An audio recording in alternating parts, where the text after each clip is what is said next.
오늘 주신 하나님의 말씀은 고린도전서 12장 1절에서 11절까지 말씀입니다. 제가 7절까지 읽도록 하겠습니다. 형제들아, 신령한 것에 대하여 나는 너희가 알지 못하기를 원하지 아니하노니 너희도 알거니와 너희가 이방인으로 있을 때에 말 못하는 우상에게로 끄는 그대로 끌려갔느니라. 그러므로 내가 너희에게 알리노니 하나님의 영으로 말하는 자는 누구든지 예수를 저주할 자라 하지 아니하고 또 성령으로 아니하고는 누구든지 예수를 주시라 할 수 없느니라. 은사는 여러 가지나 성령은 같고 직분은 여러 가지나 주는 같으며 또 사역은 여러 가지나 모든 것을 모든 사람 가운데서 이루시는 하나님은 같으니 각 사람에게 성령을 나타내심은 유익하게 하려 하심이라. 아멘. 오늘 이 고린도전서 12장은 사도 바울이 은사 문제를 가지고 고린도 교회에게 말씀하는 내용입니다. 1절을 보시면 형제들아, 신령한 것에 대해서 나는 너희가 알지 못하기를 원하지 아니한다. 이중 부정을 쓰고 있죠. 이것은 강한 긍정. 나는 너희가 신령한 일을 꼭 반드시 알았으면 한다. 알아야 한다. 이렇게 강조하는 것입니다. 자, 그러면 이렇게 꼭 알아야만 하는 신령한 일이라는 것이 어떠한 것이냐? 먼저 사도 바울이 이 신령한 일을 이야기하면서 은사 이야기를 하지 않아요. 우리는 고린도 교회도 사실 그랬습니다만 신령한 일 그러면 왠지 모르게 이 방언을 하거나 능력을 행하거나 이러면 신령한 사람이다, 신령한 일이 나타났다, 이렇게 생각을 하는 경향이 있는 것 같아요. 하지만 사도 바울은 은사 문제로 바로 들어가지 않습니다. 2절과 3절을 보시면 오히려 너희가 이방인으로 있을 때에, 여기 이방인이라는 말은 예수님을 알지 못하고 믿지 않을 때, 이런 뜻이에요. 예수님을 믿지 않을 때에 말 못하는 우상에게 끄는 그대로 끌려갔다. 이게 과거의 고린도 교회 성도들의 상태였고 이게 사실 우리의 상태이기도 했었죠. 자, 그러므로 내가 너희에게 알리노니, 자, 과거 예수님을 모를 때 우상이 끄는 대로 끌려가는 삶을 살았는데 이제 예수님을 주라고 모시고 있다는 것은 그러면 무슨 뜻이냐? 성령으로 말미암지 않으면 할 수 없는 일. 성령이 오셔서 내주하신다는 증거라는 거예요. 성령이 오셔서 하시는 일은 예수님을 믿게 하시고 예수님을 주라 고백하게 도와주시는 겁니다. 자, 그래서 과거에는 우상에게 끌려갔다면 이제는 성령이 오셔서 내주하시면서 인도하시니까 예수님을 주시라. 그런데 중요한 것은 이거예요. 신령한 것 그러면 은사를 떠올리고 방언을 떠올리고 특히 고린도 교회 같은 경우는 말을 굉장히 중요하게 여겼어요. 그래서 이 말과 관련된 은사인 방언, 이걸 최고로 여겼거든요. 이 가장 신령한 사람인 줄, 방언을 잘하고 하면. 그런데 아무리 방언을 잘하더라도 실제 그 고린도 교회 안에는 학자들에 따르면 그런 이야기를 하는 경우가 있습니다. 예배 중간에, 공적 예배 중간에 이 방언을 하면서 황홀경에 사로잡혀가지고 예수를 아나테마, 그러니까 저주할 자라, 이렇게 말하는 경우가 있었다고 합니다. 그런데 사람들은 방언을 할 줄 아니까, 황홀경에 사로잡히니까 저 사람 정말 신령한 사람이야. 아니라는 거예요. 아무리 이 방언을 잘해도, 아무리 이 능력이 뛰어나고 화려해 보여도 예수님을 저주할 자라 부른다면 그 사람은 성령으로 말미암은 사람 아니다. 하나님의 영으로 말한다면 절대로 예수님을 저주할 자라 할 수 없고, 아니, 성령으로 말한다면 정말 예수를 주라고 고백할 수밖에 없다. 이게 신령한 일의 핵심이라는 겁니다. 이게 신령한 일의 가장 중요한 기초라는 거예요. 신령한 일 이야기하니까 방언, 아주 뛰어난 은사, 능력 이런 걸 떠올리기 쉽지만 아니다. 성령이 오셔서 우리로 하여금 예수님을 믿고 예수님을 주로 고백하게 하시는 일, 이것이야말로 신령한 일의 가장 중요한 핵심이고 기초이다. 여기서 출발해야 되는 거죠. 그래서 이 점을 놓쳐버린다면 은사는 자칫 굉장히 위험해질 수가 있습니다. 자, 그러면서 이제 이 기초를 놓았기 때문에 사도 바울은 이제 은사 문제를 본격적으로 다루는데 이 4절부터 6절까지 말씀을 보시면 고린도 교회 안에 특히 은사가 다양하게 많았었거든요. 그 다양한 은사에 대해서, 여러 가지 은사에 대해서 이 사실 문제가 뭐냐 하면 고린도 교회는 이 다양한 은사를 가지고 서로 비교했다는 거예요. 그러면서 내 은사가 더 뛰어나다. 당신의 은사는 형편없네. 이러면서 그 우월감에 사로잡혀서 남을 무시하거나 또는 열등감에 사로잡혀서 시기하고 질투하고 미워하거나 이런 이 분열이 또 일어났다는 거예요. 그런데 이렇게 다양한 은사가 주어졌지만 결국 사도 바울이 강조하는 내용을 보면 은사가 이렇게 여러 가지지만 4절에서 성령은 같고 직분도 여러 가지지만 주는 같고 사역은 여러 가지지만 모든 것을 모든 사람 가운데서 이루시는 하나님은 같으니 이 다양한 은사, 다양한 사역, 다양한 직분 이것은 다 같은 주, 같은 성령, 같은 하나님께로부터 나오는 것이라는 거예요.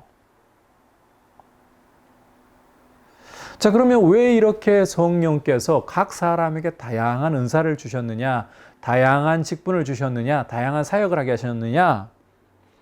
7절 끝부분에서 이렇게 말씀하고 있죠. 이 표현이 굉장히 중요합니다. 유익하게 하려 하심이라. 교회를 유익하게 하기 위해서 다양하게 은사를 주셨다는 거예요. 자, 교회라는 것은 주님의 몸입니다. 우리 몸을 한번 좀 생각을 해본다면 우리 몸이 눈이 참 아름답다고 온 몸에 눈만 있어 보십시오. 이게 몸이라고 아름다운 몸이라 할 수 있을까요? 괴물이 되어버리지 않을까요? 아무리 아름다운 눈이라도 눈만 있어가지고는 괴물이 되어버려요. 입만 있어도 마찬가지예요. 아무리 뛰어난 말을 잘하는 입이라 할지라도 온몸의 입이 다 괴물이죠. 이 몸을 이루기 위해서는 다 눈일 수 없고 다 귀일 수 없고 다 이 입일 수 없고 다르다는 거예요. 이 다양함을 가지고서 오히려 몸을 고르게 온전하게 세우는 거죠. 눈이 2개이고 입이 1개이고 귀가 2개이고 이래야 얼굴이 사람의 얼굴이 되는 거죠. 그렇게 다양하게 주신 목적은 주의 몸을 아주 고르게 균형 있게 그래서 이 유익하게 하도록 하기 위함이다. 그런데 중요한 것은 8절부터 10절까지 특히 11절까지에서 계속 강조하는 게 보면 어떤 사람에게 성령으로 말미암아 지혜의 말씀을 그 다음부터 이 표현을 주목해야 되는데 어떤 사람에게는 같은 성령을 따라 지식의 말씀 다른 사람에게는 같은 성령으로 믿음을 어떤 사람에게는 한 성령으로 병 고치는 은사를 어떤 사람에게는 능력 행함을 이렇게 쭉쭉쭉 하고 있죠. 그러면서 11절에 이 모든 일은 같은 한 성령이 행하사 11절에서는 완전히 쐐기를 박아버리죠. 같은 한 성령이 다양한 은사라도 다른 출처가 아니다. 같은 한 성령이 주신 것이다. 그러므로 이 은사를 가지고 서로 쪼개거나 분열할 구실을 어떤 곳에서도 찾을 수 없다는 겁니다. 어디에서도 그런 구실을 찾을 수 없다는 거예요. 이 다른 은사를 주신 것은 다른 은사들이 서로 어우러져서 서로를 보완하고 서로를 채워주고 이러면서 주님의 몸을 유익하게 주님의 몸을 아주 균형 있고 주님 원하시는 모습대로 서도록 같은 성령께서 다양하게 나눠주신 것이다. 그럼 우리 같은 성령께로부터 왔기 때문에 은사는 더 뛰어나거나 더 열등한 이런 서열을 매길 비교하면서 우월감에 사로잡히거나 열등감에 사로잡힐 그런 문제가 아니다. 오히려 서로를 도와주고 서로를 보완하면서 함께 이 시너지를 일으켜서 교회를 아름답게 세워라. 이렇게 주신 것이다 라는 거예요. 자, 그리고 이 다양한 은사에 대해서 11절을 또 보면 아주 주목할 표현이 또 한 가지 있는데 그의 뜻대로 각 사람에게 나누어 주시는 것이니라. 사람이 자기가 원한다고 해서 자기가 원하는 은사대로 받는 게 아닙니다. 간혹 이렇게 우리가 은사 운동이 벌어질 때 이야기하는 경우들이 있어요. 내가 방언을 달라고 계속 하나님께 매어 달리면 하나님 방언 주신다. 일면 맞지만 일면 또 틀려요. 왜 그런가 하면 성령께서 우리 안에 방언에 대한 사모함을 주셔서 그것을 가지고 간절히 기도하다 보면 내 욕심이 아니라 그런 사모함이 와가지고 그렇게 기도하다 보면 방언을 받습니다. 이건 성령께서 소원을 주시고 그렇게 기도하게 하시는 거죠. 그런데 나는 무조건 방언 받아야 돼. 나는 무조건 예언을 받아야 돼. 나는 무조건 영분별함을 받아야 돼. 그럴 수가 없다는 거죠. 성령께서 그 뜻대로 임의대로 각 사람에게 나눠주시는. 그러므로 이 은사라는 것은 서로 우월, 열등 이걸 비교로 이렇게 급을 나눌 문제가 아니라 서로 어우러져서 서로를 오히려 함께 보완하고 서로 어우러짐으로써 그렇게 교회를 세우도록 해야 된다는 거예요. 결코 비교하거나 우월감을 느끼거나 열등감에 빠지지 말고 오직 우리에게 각자에게 주신 재능과 은사를 가지고 우리가 서로 하나 되어서 서로 하나님이 나한테 실수하지 않고 성령님이 나한테 실수하지 않고 이 재능, 이 은사를 주셔서 그 자리에서 충성하는 게 중요합니다. 다윗을 보십시오. 집에서 막내 아들로 태어났습니다. 따져보면 막내 아들 고대에 별 볼 일 없어요. 게다가 자라나면서도 허드렛 일을 해요. 누구도 주목하지 않고 이 양이나 치는. 그런데 다윗은 막내 아들이라고 허드렛 일 한다고 불평하거나 원망하지 않았습니다. 신세 한탄에 빠지지 않았습니다. 오히려 그는 자기에게 주신 양무리를 최선을 다해서 심지어 목숨을 걸고서 그렇게 돌보았습니다. 그랬더니 하나님이 다윗을 들어서 이스라엘의 주권자로까지 세우시는, 충성했더니 그런 일을 이루셨죠. 내게 주신 은사, 성령님이 실수하지 않고 주신 은사입니다.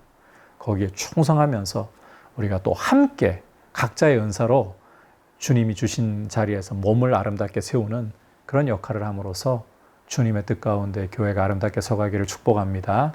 이제 말씀을 생각하면서 함께 기도하는 시간 갖도록 하겠습니다. 오늘 말씀에서 주신 것처럼 우리 각자에게 주신 이 재능과 은사는 성령께서 그 뜻대로 각 사람에게 실수 없이 나눠주신 것입니다. 이것을 가지고 비교하거나 서로 또 시기하고 질투하라고 또 우월감을 가지고 남을 깔보라고 주신 것이 아닙니다.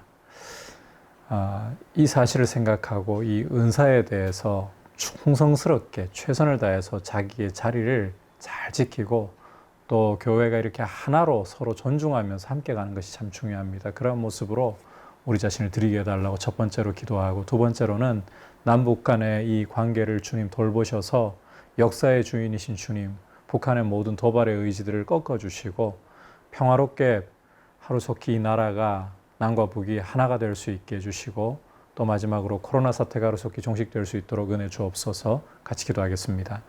하나님 아버지 감사합니다. 오늘 이렇게 말씀을 통해서 우리에게 주신 은사와 이 재능들이 성령께서 각 사람에게 그 뜻대로 나눠주시는 것이라는 사실을 말씀을 통해 들었습니다.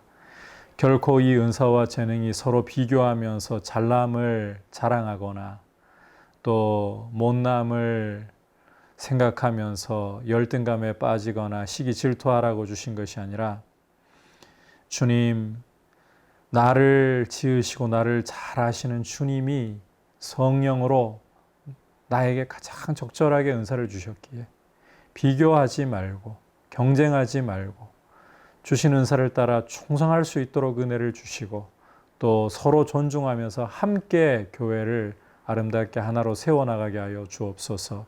아버지, 남북 간의 관계를 돌보시고, 지금 북한이 연락사무소를 파괴하고 또 금강산과 비무장지대의 군사정계 이야기를 하고 있습니다. 주님, 이 모든 도모들 가운데서도 역사의 주인이신 주님, 모든 무력과 도발에 대한 의지가 꺾이게 하시고 하루속히 평화로운 통일을 이루어 이 나라가 하나 되게 하시고, 주님, 코로나 사태 또한 돌보셔서 하루속히 종식될 수 있도록 백신과 치료제 개발이 주의 은혜 가운데 잘 이루어지게 돌보아 주시옵소서. 예수님의 이름으로 기도드립니다. 아멘.